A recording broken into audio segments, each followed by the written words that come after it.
오늘 하나님께서 우리에게 주신 은혜의 말씀은 요한일서 1장 3절과 로마서 5장 13절입니다. 함께 갑니다.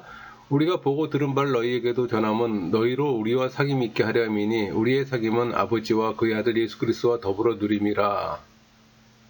로마서 15장 13절 소망에 하나님이 모든 기쁨과 평강을 믿음 안에서 너희에게 충만하게 하사 성령의 능력으로 소망이 넘치게 하시기를 원하노라. 오늘 말씀의 제목은 그리스도인의 성공을 올리는 하나님과의 교제와 영혼의 다스림입니다. 선포되는 말씀을 통해 하나님의 은혜를 경험하는 시간이 되기를 소망합니다. 우리 시편 23편 1절 볼까요? 여호와는 나의 목자시니 내게 부족함이 없으리로다. 사람들은 바쁜 삶을 계획하고 또 부의 축적과 대인관계 증진을 위해 노력하는 것이 일반적인 상황이에요. 이것은 성경이 우리에게 가르치는 사실과는 대치되는 모습이에요.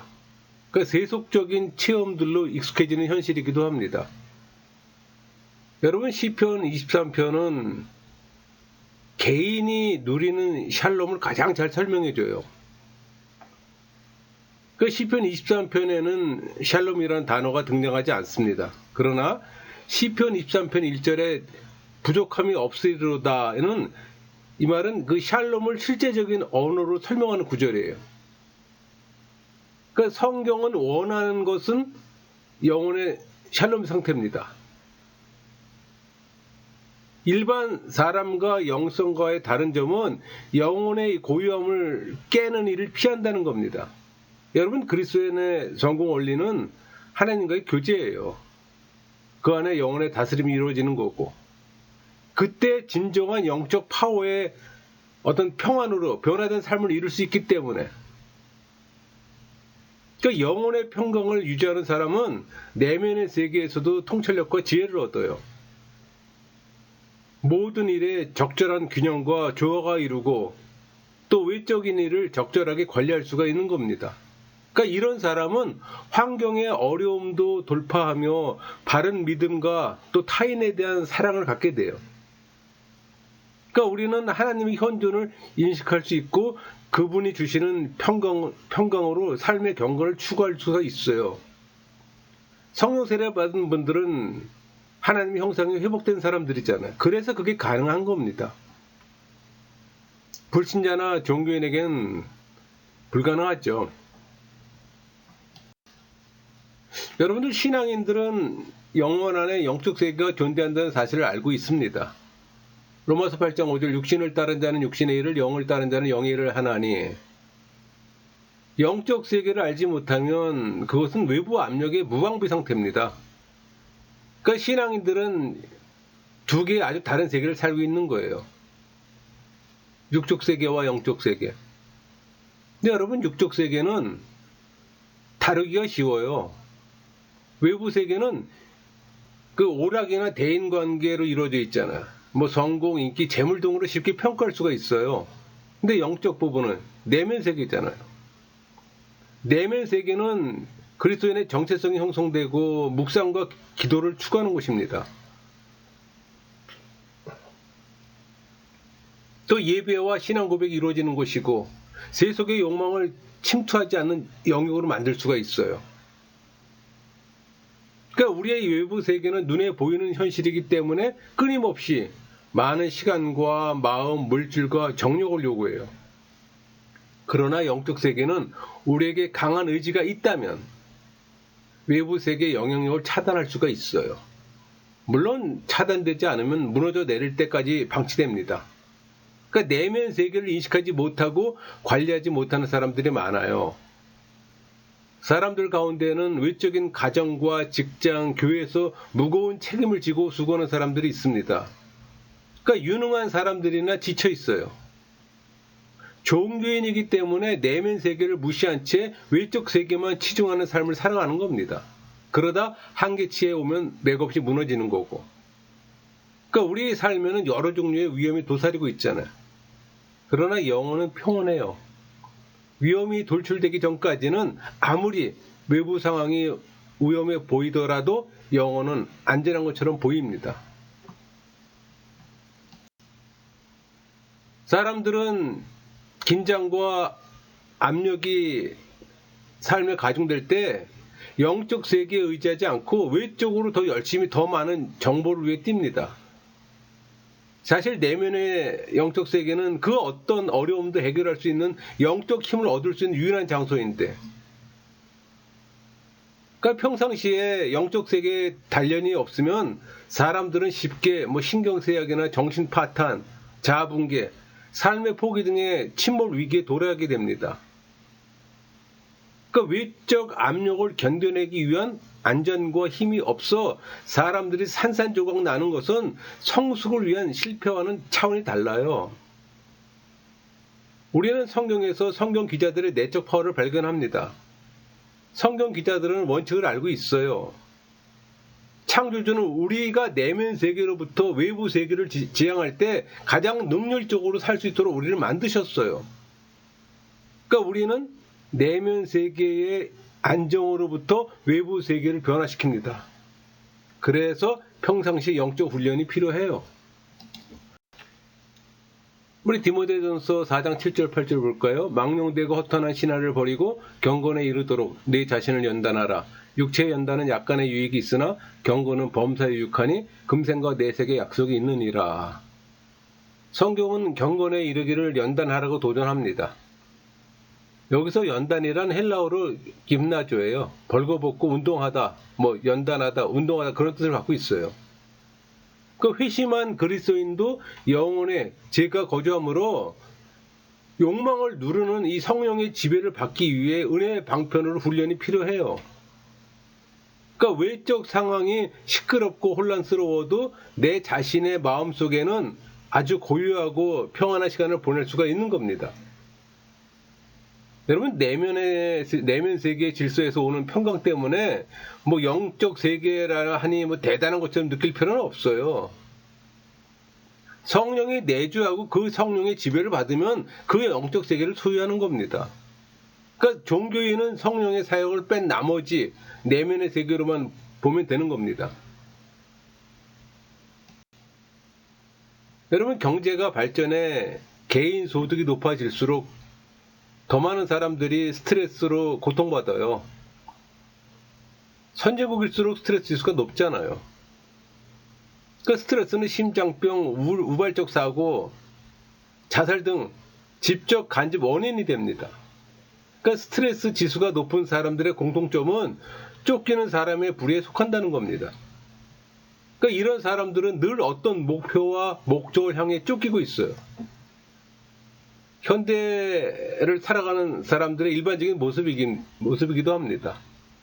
그러니까 이런 삶이 영혼과 육체에 어떤 피해를 주고 있는지 모르고 지나는 경우가 대부분이에요. 그러니까 쫓기는 삶에 대해 말할 때 단지 경쟁적인 관계나 직업적인 것만은 아니에요. 그러니까 일 중독의 증상보다 더 깊이 침투해 있는 과거의 상처들과 또 심각한 상실감과 결핍의식에서 기인할 수가 있는 겁니다. 그러니까 사람들이 스스로 내면을 들여다본다면 지도자가 되기 위해 어쩌면 섬기기 위해 쫓길 수도 있어요. 그러니까 쫓기는 사람들의 치료 방법은 없을까요? 있습니다. 문제는 쫓기는 사람 자신이 그런 사실을 인지해야 합니다. 원인 파악이 중요하잖아요. 정신적 장애의 상황을 보면 많은 교회 지도자들은 자신들에 대한 세상 평가를 의식하려는 끊임없는 유혹을 받고 있습니다. 그 유혹을 받아들이면 환상이 그들의 인격을 서서히 오염시키기 시작해요. 자신이 그런 존재가 아니라는 사실을 망각한 채 왜곡된 자기인식을 키워나가기 시작한다는 겁니다. 그들은 너무 바빠서 영성을 위해 광야에서 보낼 시간이 없어요. 교회 조직이 그를 필요로 하고 그들을 맹종하는 종교인들의 찬사는 그를 착각 속에서 빠져나오지 못하게 해요. 그러면 그의 정욕은 더욱더 커져가는 겁니다. 이렇게 쫓기는 사람은 자기를 추종자들의 어떤 주인으로 간주하고 그렇게 되면 그런 것들을 잃는다는 사실에 그에게 심각한 위기가 됩니다. 여러분, 쫓기는 삶에서 탈피해야 합니다. 방법은 간단해요. 모든 욕심을 버리세요. 그럼 자유로워질 겁니다. 어렵죠? 그러나 해야 합니다. 이런 예를 사무엘서의 사울 왕으로부터 발견할 수가 있어요. 사울 왕은 자신의 영역을 지키기 위해 전력 투구에서는 실패했잖아요. 그는 무엇인가를 소유하면 꼭 쥐고 놓지 않았어요. 이와 대조적으로 자기 삶을 청지기의 삶으로 여겼던 인물은 세례 요한입니다. 한때 군중은 요한을 추종했고 그의 카리스마는 군중들을 사로잡았어요. 군중들이 그를 떠나 예수님에게로 향해 갈 때 요한은 무엇인가를 잃고 있었어요. 그것은 예언자로서 인기였습니다. 그러나 요한은 사울 왕과는 달랐어요. 그는 아무것도 소유하지 않았고 대중의 인기 역시 마찬가지였어요. 이런 요한의 시각은 오늘날 우리에게는 재산, 직위, 건강, 명예, 권일 수도 있습니다. 여러분, 우리 주변에 일자리를 잃은 사람들이 많이 있습니다. 그들은 단순히 일자리만 잃은 건 아니에요. 정신적 장애가 일어납니다. 이런 현상은 그들이 하나님이 없는 내면 세계가 문제예요. 무슨 말인고 하니, 믿음의 기반 위에 그들의 삶을 쌓는 것이 아니라 일이라는 기반 위에 쌓아왔음을 드러내주는 거예요. 그러니까 세례 요한에게는 그의 내면 세계 안에 하나님의 소명이라는 의심할 수 없는 실체가 있었어요.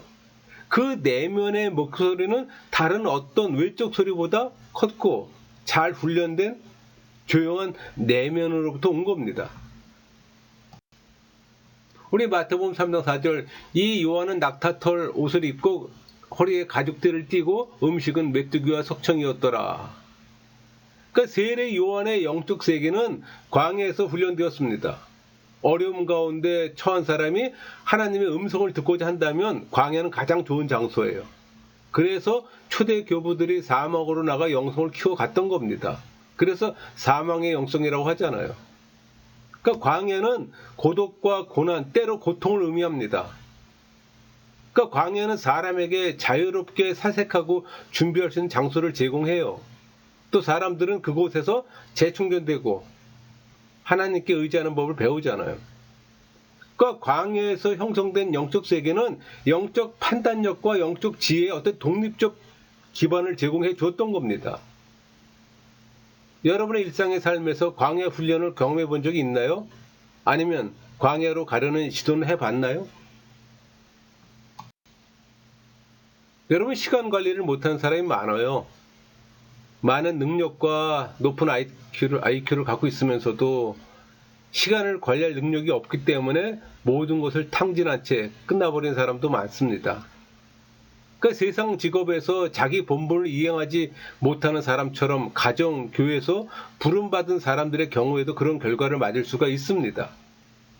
그러니까 자기 훈련 없이는 누구도 탁월한 인물이 될 수가 없어요. 그런 인물이 되었다 해도 자기 훈련 없이는 그 상태를 계속 유지할 수가 없습니다.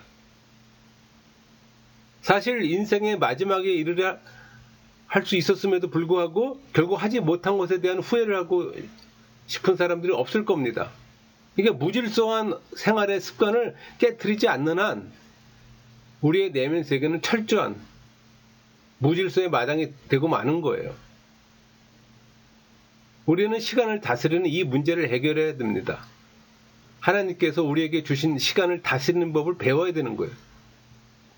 여러분은 하나님 주신 시간을 세상 정욕을 충족시키는 데 사용하시겠어요?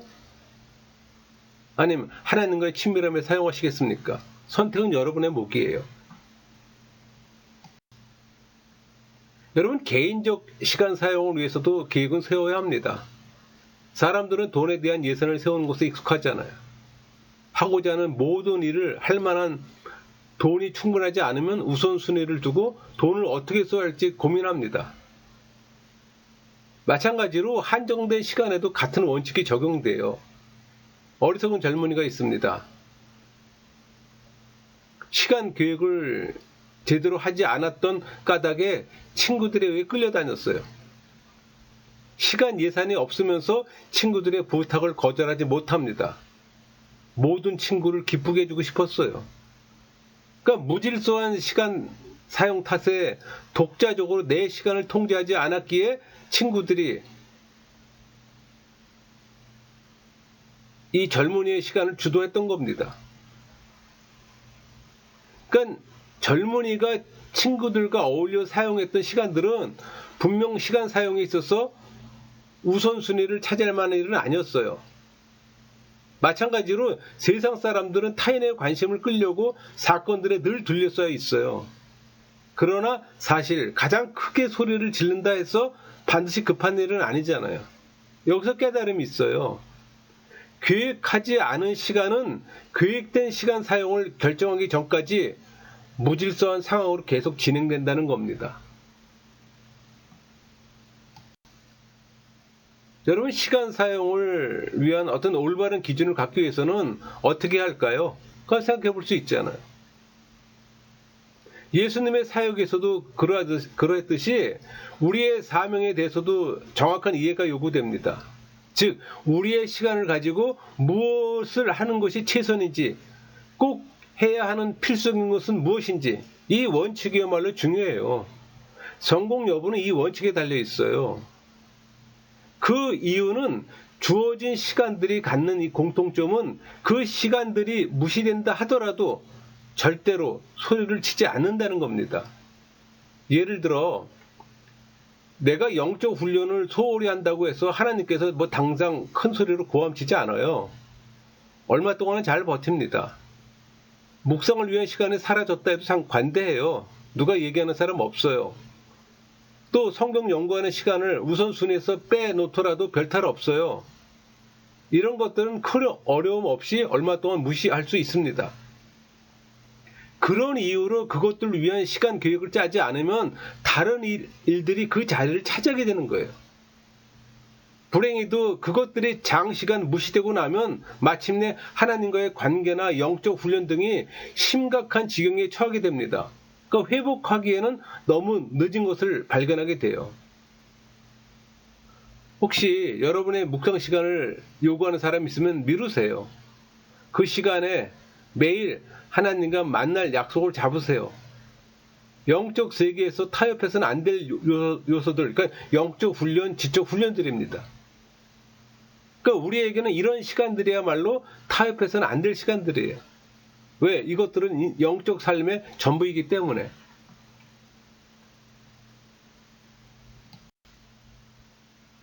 여러분, 세속에서 영적 무장이 안 된 사람들은 쉽게 영혼과 인간 관계를 파괴시키는 이념과 시스템의 희생자가 됩니다.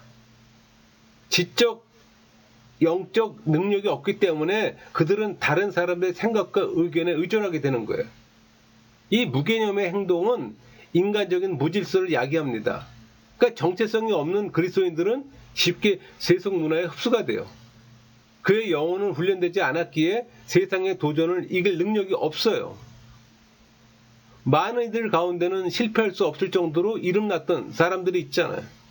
또 젊은 나이로 능력을 보였던 설교자들도 있습니다. 그러니까 많은 실적을 올린 사업가들도 있어요. 근데 그런 사람들이 무너지는 걸 보면 왜 그럴까 생각해 볼 수 있잖아요. 그러니까 사고력의 발전이 계속 단련되어야 하고 새로운 것으로 채워야 되고 강화되어야 한다는 사실을 깨닫지 못한 사람들이에요. 단순히 지적인 정보를 이야기하는 게 아닙니다.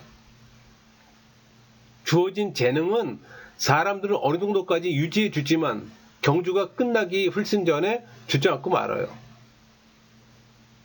재능 있는 젊은 사람들을 잘 관찰하면 잘못될 가능성을 발견할 수가 있어요. 본인은 인식하지 못하지만 삶의 연륜이 발견할 수가 있다는 겁니다. 그 발견은 인생의 경주는 재능이 아니라 인내와 자기 훈련으로 경주해야 한다는 사실을 암시하기도 합니다. 그러니까 잘 훈련되고 바르게 형성된 영혼이 최선의 생각을 해낼 수가 있는 거예요. 이런 최선의 사고는 창조하시고 섭리하시는 하나님을 경외하는 가운데 이루어지게 되는 겁니다. 여러분, 우리의 영혼은 지성, 오성, 이성의 세계로 구성되어 있잖아요. 사고하고 분석하고 혁신하고 훈련되어져야 되는 겁니다. 그러니까 영성가들은 방심하지 않고 활동하며 매일 새로운 하나님과의 지식과 정기적으로 새로운 지식과 결론들을 창출해내요. 그들은 매일같이 영혼을 단련시키는 일에 자신을 투자합니다. 그러니까 하나님과의 친밀함이 많은 비중을 두는 거예요. 헌신된 삶, 합리적인 지적생활이 잘 개발되지 않으면 생명력 있는 영성 있는 신앙인이 되기가 어려워요. 그러니까 이런 요소를 복음주의자들이 쉽게 무시해버리는 경향이 있어요. 왜? 복음만 전하면 되기 때문에. 결과는 종교인들만 양산하지 신앙인들은 못 만들었잖아요. 이 시대 교회 문제는 신앙인이 없다는 겁니다. 다수의 종교인들이 모두 신앙인이라고 착각을 해요. 근데 실상은 신앙인은 소수인데. 여러분, 성경을 연구하면은 역사적, 교리적으로 천국길이 좁다는 사실을 알게 됩니다. 예를 들면 출애굽한 이스라엘 백성이 200만이 넘었잖아요. 시간이 흘러서 북이스라엘이 멸망하고 남유다 멸망으로 바벨론 포로 생활 후에 1차, 2차, 3차 돌아온 기한수가 10만이 안 돼요. 그들이 남은 자라 칭함받는 자들이잖아요. 하나님의 인도로 200만이 출애굽했는데 다시 포로로 다시 돌아오는 게 10만이 안 돼요. 예수님과 제자들을 통해 사도 바울을 통해 복음을 전해 종교인은 많았지만 신앙인은 적었어요. 여러분, 교회 안에서 세상 속에 살다 교회 안에 들어오면은 물세례 받잖아요. 물세례 받으면 구원 받나요? 아니잖아요. 성경의 무지는 내면 세계를 무질서하게 만들고 맹신과 불신앙을 초래합니다. 많은 종교인들의 삶 가운데 근본적인 무지와 내면적인 무질서가 있는 게 사실입니다. 죄의 인식과 예수의 믿음과 삼위 하나님과 복음의 바른 지식을 사유하는 사람들이 되지 않으면 모든 게 다 허당입니다. 여러분, 예수의 믿음을 가졌다는 것은 거듭난 지성으로 소유할 수 있는 이 폭넓은 지적 능력이 주어졌음을 말하는 겁니다. 그리스도인이 지성이 둔화될 때 그는 이단과 책략과 이 선전의 희생자가 될 수 있어요.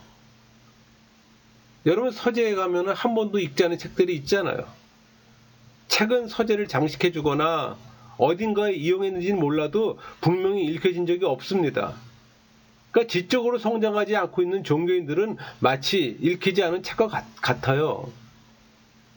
그러니까 종교인들 내면 세계의 많은 부분들은 마치 펼쳐지지 않은 책처럼 그대로 있는 겁니다. 그들은 하나님께서 우리로 하여금 깨닫고 즐기고 사용하도록 부여해 주신 모든 것을 이용하지 못한 거예요. 안타깝죠. 우리 요한 1서 1장 3절 우리가 보고 들은 바를 너희에게로 전함은 너희로 우리와 사귐 있게 하려 함이니 우리의 사귐은 아버지와 그의 아들 예수 그리스도와 더불어 누림이라. 그러니까 요한은 생명의 말씀이신 그리스도를 전하는 궁극적인 목적을 제시하고 있습니다. 그게 사귐이잖아요. 요한이 사귐을 목적으로 하는 것은 예수 그리스도에 대한 지식이 행위로서 표현되어야 한다는 자신의 사상과 연결됩니다. 그러니까 사도 요한은 본문에서 그리스도인의 사귐의 본질이 아버지와 그의 아들 예수 그리스도와 함께하는 것이라고 분명히 제시합니다. 그 사귐이 완전한 인간으로 오셨고 동시에 온전히 하나님과 하나이신 그리스도와 더불어 함께하는 것을 시사하는 겁니다.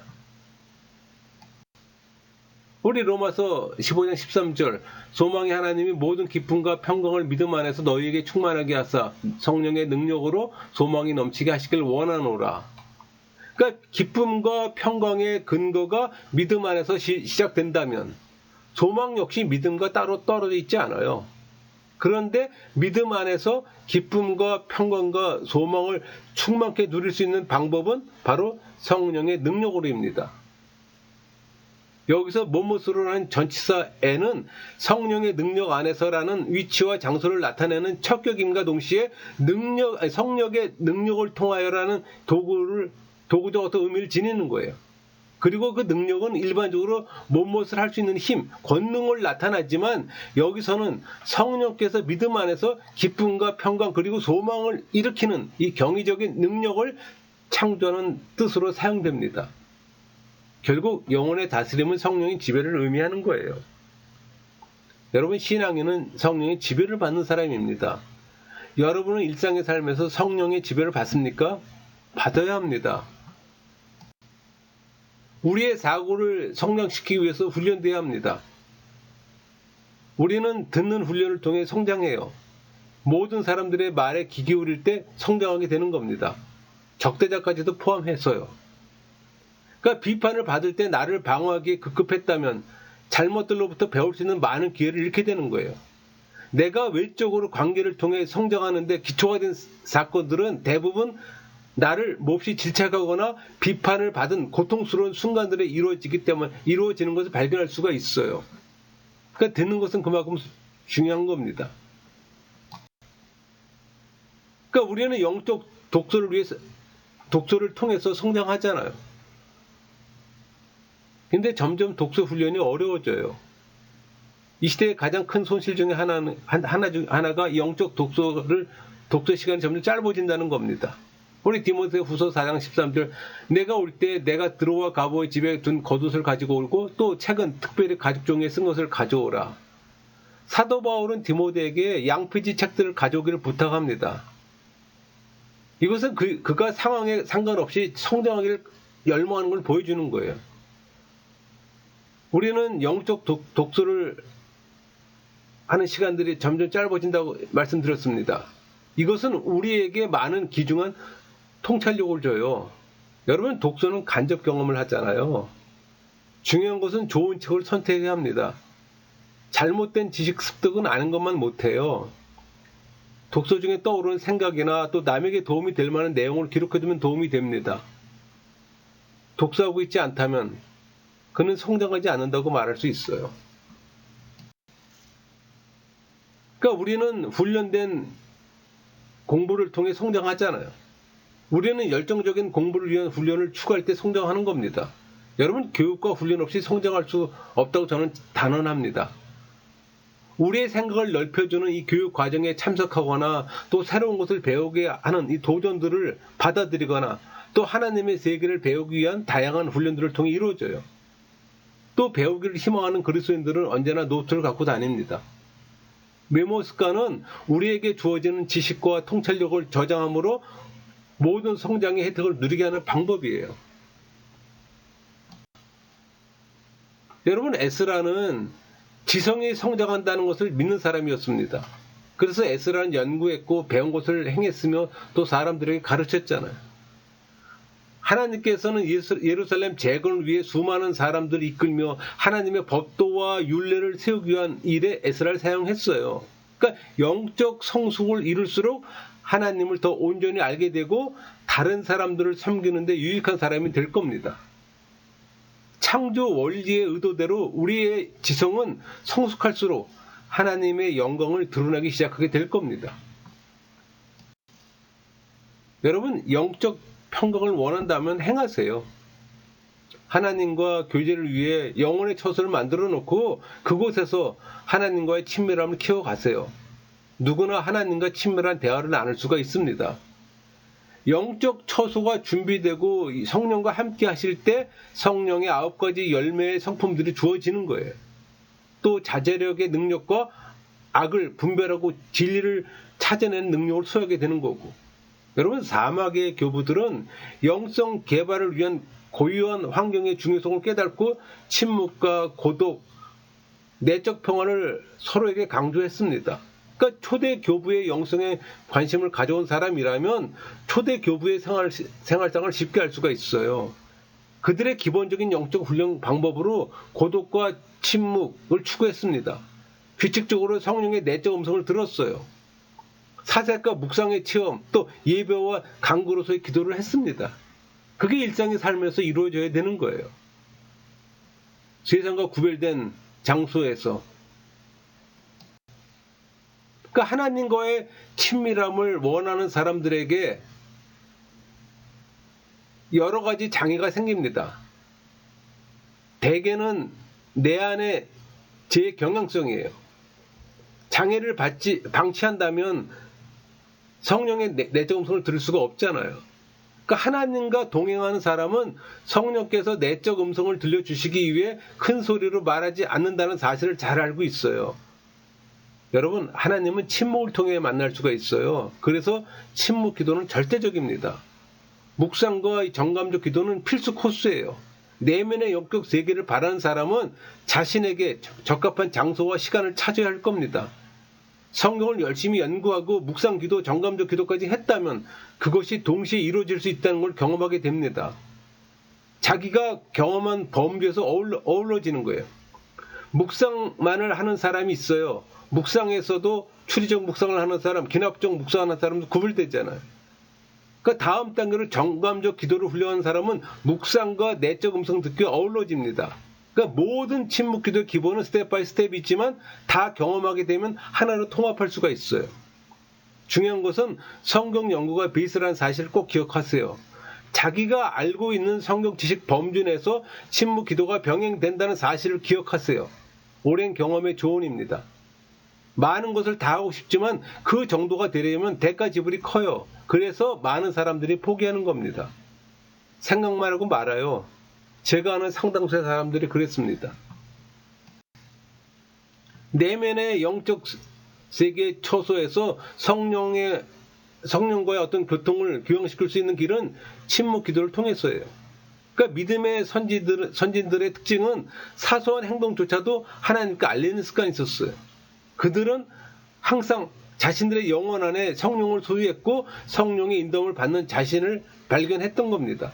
그러니까 영적 전쟁의 시간에 완전한 확신을 가지고 하나님을 향해 가고 또 하나님의 임재 속에서 겸손하게 예배하고 또 우리의 걱정과 약함을 토로해야 합니다. 그렇게 할 때 우리에게 없는 그 모든 덕목을 그분께서 제공해 주세요. 그러니까 우리는 이 건전하지 않은 정신적, 감정적, 윤리적, 영적 태도를 다루는 법을 배우게 됩니다. 곧 그것들을 예수님께 내려놓고 주님 이것을 파하소서 하고 말하는 거예요.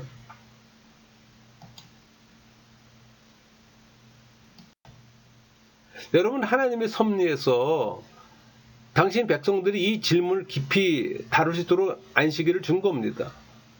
성자 하나님은 늘 성령 하나님께 필요한 힘과 방향을 얻기 위한 휴식으로 나아가셨어요. 그러니까 성자 하나님은 항상 쉼을 얻었고 그분의 영적 세계는 영적 질서의 원천이었어요. 그러니까 유대인들은 안식일을 하나님이 아는 지식과 성화의 기념비로 만들었어요. 그러니까 하나님은 모든 사람이 자신의 일주인간의 수고의 결과를 보고해야 하는 유일한 창조자이심을 알기를 원했던 거예요. 여러분, 안식은 하나님께 하는 예배와 우리의 충전을 위한 겁니다. 하나님 안에서 갖는 영적 안식을 통해 내적인 영적 세계의 질서를 이루게 해요. 지혜와 판단력으로 외부 세계에서 일할 수 있게 되는 겁니다. 하나님 안에서 누리는 안식은 절대적으로 필요해요.